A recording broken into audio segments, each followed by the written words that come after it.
ನೀವೇನಾದರೂ film maker ಆಗಿದ್ದೀರ ಅಂದರೆ ಈ ಒಂದು 3 ಲೆನ್ಸ್ನ ನೀವು ಡೆಫಿನೆಟ್ಲಿ ಬೈ ಮಾಡಲೇಬೇಕು. ಯಾಕಂದರೆ ನಾನು ಹೇಳುವಂಥ ಈ ಒಂದು 3 ಲೆನ್ಸು ನಿಮಗೆ ತುಂಬಾ ಯೂಸ್ ಆಗುತ್ತೆ ಆ್ಯಸ್ ಎ ಫಿಲ್ಮ್ ಮೇಕರ್ ಆಗಿ.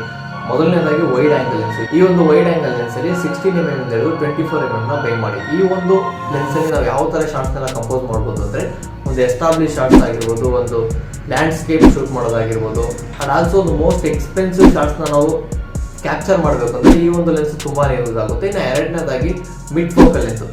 ಈ ಒಂದು ಲೆನ್ಸ್ ನಮ್ಗೆ ಯಾವಾಗ ಯೂಸ್ ಆಗುತ್ತೆ ಅಂದರೆ ಒಂದು ಮೀಡಿಯಂ ಶಾರ್ಟ್ಸ್ ತೆಗೆಯೋದಕ್ಕಾಗಿರ್ಬೋದು, ಓವರ್ ದ ಶೋಲ್ಡರ್ ಶಾರ್ಟ್ಸ್ ತೆಗೆಯೋದಕ್ಕಾಗಿರ್ಬೋದು, ಆ್ಯಂಡ್ ಆಲ್ಸೋ ಒಂದು ಬ್ಯಾಲೆನ್ಸ್ ಡೆಪ್ನ ಕ್ರಿಯೇಟ್ ಮಾಡೋದಕ್ಕೆ ಬ್ಯಾಕ್ಗ್ರೌಂಡಲ್ಲಿ, ಆ್ಯಂಡ್ ಆಲ್ಸೋ ಒಂದು ಸಿನಿಮ್ಯಾಟಿಕ್ ಲುಕ್ ಕೊಡೋದಕ್ಕೆ ಈ ಒಂದು ಲೆನ್ಸ್ ತುಂಬಾ ಯೂಸ್ ಆಗುತ್ತೆ. ಇನ್ನು ಮೂರನೇ ಲೆನ್ಸ್ ಬಂದು ಟೈಟ್ ಲೆನ್ಸ್. ಈ ಒಂದು ಟೈಟ್ ಲೆನ್ಸಲ್ಲಿ 80mm ಇಂದ ಹಿಡಿದು 100mm ಬೈ ಮಾಡಿ.